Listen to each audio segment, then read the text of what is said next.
এই তো ডাক দিবিনি বলে। ওগো তুমি আমার কথাটা শোনো, আমি তোমার পায়ে পড়ি, এটা তুমি লিও না। তোকে আর আমি হয়তো পড়াইতে পারবো না, আমি তোমাকে বারবার বলি লেকিন এইভাবে আমার খাইও না। তুমি শুধু মন দিয়ে পড়াশোনা কোন ঘরে চলো, ওই কিনা জন্য মামি যে টাকাগুলো রেখে সেগুলো নিয়ে মামা জুয়া খেলতে গিয়েছে। তুমি কথা কখনো বলবা না। আমার আর ভালো লাগছে না। একদিন অপেক্ষা করো, তোমাকে আমার বাড়ি বউ করে লাইবো। আমার খুব চিন্তা হয়, গেলে মামির কি হবে? আমার কাছে 1 টাকাও না। টাকা নাই তো কি হয়েছে, তোর বাড়িতে সুন্দরী ভাগ্নি তো আছে। ভাগ্নে আছে তো কি হয়েছে? তুই খেলবি পরের টাকায় যোগ, তোর ভাগ্নিকে সবার সাথে।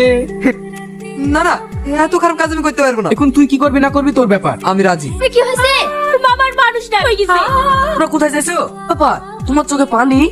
কি হয়েছে?